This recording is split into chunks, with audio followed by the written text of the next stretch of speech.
Hello guys, এই যে বন্ধুর সঙ্গে কিভাবে ব্লগ করব পালাচ্ছে ভয়ে। তো আমাকে দেখে ভয় কাটছে, কি অবস্থা ও আবার। তো এর সঙ্গে বন্ধুত্ব করতে তো চাইছে না, যেহেতু এটা ভগবানের হনুমান। তো কিন্তু কি ব্লগ করব আমিও জানি না, চেষ্টা করছি। আমরা আজকে একটা ওই অনুকূল ঠাকুরের একটা উপজনা কেন্দ্রে ঘুরতে এসেছি।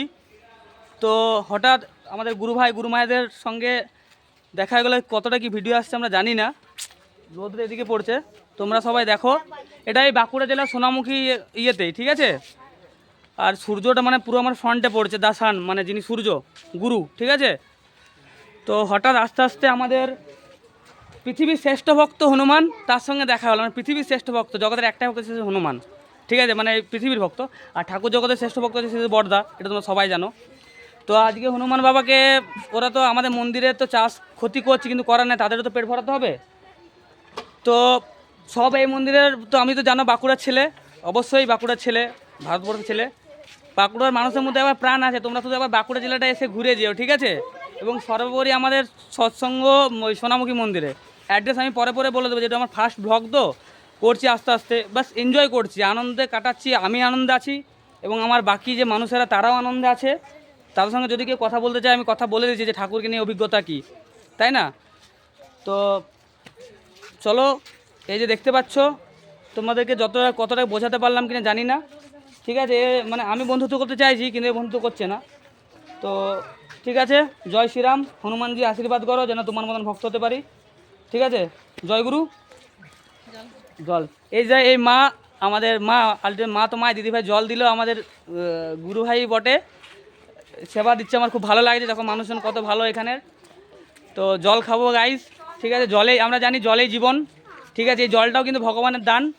আজকে আমাকে দেখে বাচ্চারা সবাই জড়ো হয়ে গেছে হনুমানকে দেখে, আমি তো খুব আনন্দ উপভোগ করছি, ঠিক আছে। এই তোরা যদি বলিস এমনি জীবনের অভিজ্ঞতা, তোদের কেমন লাগছে, তোরা কেমন আনন্দ, তোদের জীবন কেমন কাটছে, কেমন খেলা তোরা তোদের জীবনের, ঠিক আছে, একসঙ্গে বলতে পারিস। যদি কেউ জয়গুরু বলতে, সেটা একসঙ্গে বলতে পারিস, যা খুশি তাই বলতে পারিস, ঠিক আছে। মা তো তোরা জীবনে কি বলতে বল, তোদের কেমন লাগছে জীবনের অভিজ্ঞতা দেখছে, মানে ঠাকুরকে ধরে, তাই তো, মানে বল তোদের মতন বল, আমি শেখাবো না। কেমন তোর জীবন কেমন কাটছে, কথা বল। এটা কি রেকর্ড হচ্ছে না, এটা জাস্ট মানে আমি মনে হলে ছাড়বো বা না ছাড়তে পারি, এটা আমার, আমি পরে দেখবো, এটা আমার টাইম পাস করছি, ঠিক আছে। এখন সোশ্যাল মিডিয়া তো তোরা যেটা, তুই যেটা অ্যান্ড্রয়েড মোবাইল জানিস, দেখ তোর বাবা ওরা কিপ্যাড মোবাইল চালিয়েছে, মানে সুইচ টিপা ফোন ছিল, ঠিক আছে। আর এখন আমরা কি টাচ মোবাইল চালাচ্ছি, তাহলে যুগ আপডেটেড হচ্ছে কি না। তুই যেটা পারিস তুই কিন্তু তোর বাবা থেকে অনেক আপডেটেড। তোরা যে ফোনে পারবি, তোর বাবার সেটা পারবে না। মানে তোরা কিন্তু আলটিমেটলি পড়াশোনা সবাই ভালো, তুই চাইলে ইঞ্জিনিয়ার ডাক্তার সবই হতে পারবি তোর ইচ্ছার উপর, তুই কি চাস, তাই না। সবাই তো আলটিমেটলি আমরা সব মানুষ, আমরা বন্ধু, তাই না। তো ব্যাপার হচ্ছে, আমি একটু মাস্টার ডাক্তার ইঞ্জিনিয়ার, যাই হোক আমি ইঞ্জিনিয়ারে পড়ি, মাস্টার ছিলাম তার আগে, তোদের মতন বাচ্চাদেরকে পড়াতাম। তো তাহলে এখন ব্যাপার হচ্ছে, খেলার ছলে পড়াশোনা করবি। এখন পড়াশোনা করতে ভালো লাগবে না ঠিকই, সবাই খেলতে আনন্দ লাগে, এটা বাচ্চা বয়সে স্বাভাবিক হয়, কিন্তু খেলতে হবে আবার পড়তে হবে। এখন যদি খেলে কাটিস, পরে যখন আমার মতন বড় হবে তখন আফসোস করবে যে কেন আজকে পড়লাম না, পড়লে আমি এটা ওটা হতে পারতাম। তো এটা হচ্ছে আমার জীবনের অভিজ্ঞতা থেকে বললাম। তো এখন আমি গাইস কোথায় যাচ্ছিলাম জানো, আমি বর্ধমান ডাক্তার দেখাতে, যে সাইকিয়াট্রিস্ট মানে মেন্টাল। তো মেন্টাল কিন্তু আলটিমেটলি পাগল নয়, ঠিক আছে। তো তোমাদের যে যেমনভাবে নেগেটিভ, ঠিক আছে গাইস, বাচ্চাদেরকে একটু মানে ঠাকুরের কথা বললাম নাকি, একটু জ্ঞান দিলাম আর কি, যাকে তোমরা যেটা বলো যে বেশি জ্ঞান দিই। তো এবারে ওরা নেবে কিনা ওদের ব্যাপার। তো আমি আমার জীবনের অভিজ্ঞতা থেকে বলতে পারি এটাই, যে ঠাকুর ছাড়া আমাদের কোনো গতি নেই। যে যার গুরু থাকতে পারে, তার রসুল হতে পারে, আল্লাহ হতে পারে। ঠাকুর বাণী দিচ্ছেন এখানে, আমরা যে উপজেলা কেন্দ্রে এসেছি, এখানে যেহেতু বাণিজ্য টাঙানো নেই, আস্তে আস্তে হয়ে যাবে।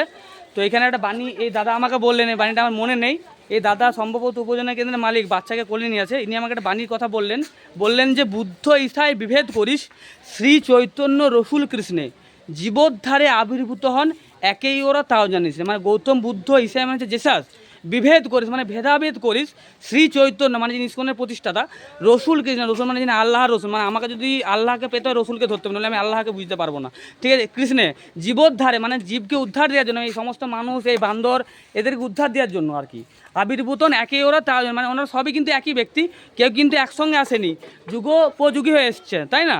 কারণ তোমরা দেখো আগে কিপ্যাড ছিল, এখন অ্যান্ড্রয়েড। আমার মতন করে কতটা তোমাদেরকে বোঝাতে পারতে গাইস আমি জানি না, আমার বলতে ভালো লাগছে আমি বলছি, ঠিক আছে। কারণ আমার কাছে সবাই সমান, জিজ্ঞেস করো কে তুমি, কে, আমি বললাম আমি একজন ভাই মানুষ, এটা তো আলটিমেট। দেখো কুকুরের বাচ্চা কুকুর হয়, আজকে বাঁদর কিনে ভোগেছে, বাঁদরের বাচ্চা বাঁদর হয়, শেয়াল বাচ্চা শেয়াল, কিন্তু মানুষের বাচ্চা গাইস মানুষ হয় না, মানুষ করতে হয়, ঠিক আছে। আমাদের জীবনে ইষ্ট বা আদর্শ দরকার, ঠিক আছে। মা বাবা কিন্তু রক্ত মাংসের গড়া মানুষ, এটা কিন্তু মারা যাবে, কেউ চিরকাল থাকবে না, আমিও মারা যাবো, তিনি এবং এক এবং অদ্বিতীয়, ঠিক আছে। তো গাইস আমি আর তার দয়ার কথা বলে সারা জীবনটা মানে সারা যুগ শেষ হবে না। এমন যুগ গেছে কন্টিনিউ 3 ঘন্টা মানে 3 দিন বলেছি, ঘুমোয়নি। তোমরা তো জানো আমি লাইভে 4 বার সুইসাইড করতে গেছি, তারপরেও মানে জীবনকে মানে আজকে আমি ইচ্ছা মৃত্যুর বরদান পেয়েছি। মানে আমার ইচ্ছা অনুযায়ী আমি মরবো। আলটিমেটলি সবাই 60 বছর 80 বছর বাঁচতে চায়। ঠাকুরের কাছে একজন মা গেছে মানে জ্বালা যন্ত্রণা নিয়ে যে কষ্ট করে সে মাটা নিবেদন করছে, আগে ঠাকুর আমার মরণটা হলে বাঁচি। ঠাকুর বলছে কয় কি দেখ, মরণটা হলেও বাঁচি, মরলে পরও বাঁচতে চায়। ঠাকুর বলছে তাই ঠিক তো দাদা, মরলে পরও ঠাকুর বলছে মরে পরও বাঁচতে চায়, তাহলে তুই মরে পরে কেন বাঁচবি, বেঁচে থেকে বেঁচে থাক। ঠিক বলছি তো? দেখো আমার মিলে যাচ্ছে কথা। আমি কিন্তু বিশাল কিছু জানি না, আমার মনে হচ্ছে তিনি দয়া করে আমাকে বলাচ্ছেন, তাই আমি বলতে পারছি। আমার কোনো ক্ষমতা নাই দাদা, ঠিক আছে? তো এরকম বাণীর কথা বললে তো শেষ হবে না, বাণী আর কত বলে। চলো একটা গান হয়ে যাক, ঠিক আছে? জীবনের আমাদের মা বাবা গৌরব ঠাকুরের দেওয়া গান, তাহলে আমরা একটা আনন্দের গান ধরতেই পারি। তাহলে হচ্ছে, দূর করে দেয় সকল ক্লান্তি, ক্ষমা করে অপার ভ্রান্তি, মায়ের পায়ে সকল শান্তি আসে জীবনে, মাকে ছাড়া বাঁচে কে প্রাণে, মায়ের মতন এমন আপন না। এটা খুলে দে তো, এটাকে খুলে দেন একটু।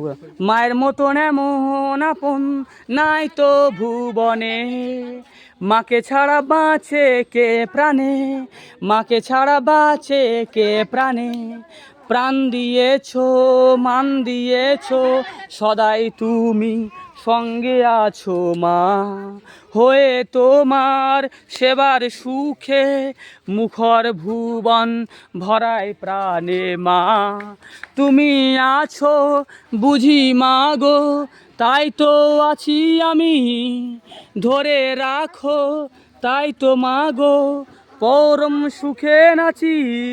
দেখো গায়ে সবুজ ধান চারদিকে, দেখো গ্রাম্য পরিবেশ, যারা শহরের মানুষেরা দেখতে পাও না, একটু গ্রামের পরিবেশটাকে দেখে নাও গাইজ, ঠিক আছে? দ্যাট ইজ কল গ্রামের পরিবেশ। থ্যাংক ইউ, ঠিক আছে?